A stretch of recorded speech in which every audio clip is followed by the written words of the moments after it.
عقلمند شخص کی سب سے بہترین عادت یہ ہے کہ وہ ضرورت یا دلیل کے بغیر بات نہیں کرتا۔ صحت اور خوشی انسان کی خوبصورتی میں اضافہ کرتی ہے۔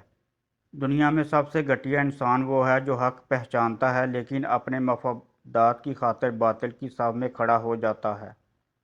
اچھے لوگوں کی خاموشی برے لوگوں کی بربریت سے زیادہ خطرناک ہے۔ دشمن کو شکست دینے کے لیے آپ کے پاس دشمن کے برابر طاقت ضرور ہونی چاہیے۔ کسی انسان کے اخلاق پر اس وقت تک یقین نہ کرو جب تک تم اسے غصے کی حالت میں نہ دیکھ لو۔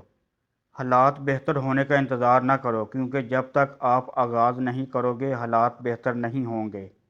جو ماحول آپ کو آگے بڑھنے نہیں دے رہا اسے چھوڑ دیں۔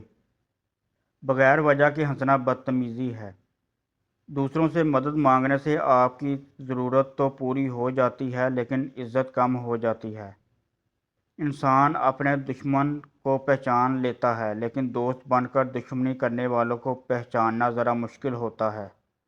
یہ سچ ہے کہ ہم صرف ان سے نفرت کرتے ہیں جنہیں ہم خود سے زیادہ کامیاب دیکھتے ہیں۔ جھگڑے سے کامیاب وہی ہوتا ہے جو معاف کر دیتا ہے۔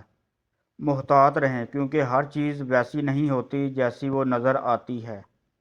حد سے زیادہ خوف انسان کے اندر غلامی پیدا کرتا ہے۔ ایک چھوٹی سی غلطی کسی طاقتور شخص کے زوال کی وجہ بن جاتی ہے۔ مضبوط شخص پریشانیوں اور مسائل سے متاثر نہیں ہوتا۔ عورت اس وقت تک خوبصورت ہے جب تک وہ خاموش رہے۔ جو دانائی دوسروں کے تجربے سے حاصل ہو انسان اس سے زیادہ سیکھتا ہے۔ خوف اور بھوک انسان کے دشمن ہیں اور خوف اور بھوک پیدا کرنے والا نظام انسانیت کا دشمن ہے۔ انسان کو اکثر اپنی منزل اس راستے پر ملتی ہے جس راستے سے وہ بچنے کی کوشش کرتا ہے۔ ایک اچھا دوست آپ کی خوبیوں اور خامیوں کو جاننے کے باوجود بھی آپ کو کسی کے سامنے شرمندہ نہیں ہونے دیتا۔ آدھا سچ اکثر ایک بہت بڑا جھوٹ ہوتا ہے۔ خواہشات کو نہ مارنے والا خواہشات کے ہاتھوں مارے جاتے ہیں۔ اپنے حالات سے شکایت کرنے والا آدمی ابھی تک دنیا کو نہیں سمجھ پایا ہے۔ بار کا جھوٹ آپ کی ہمیشہ کی سچائی پر سوالیہ نشان بن سکتا ہے۔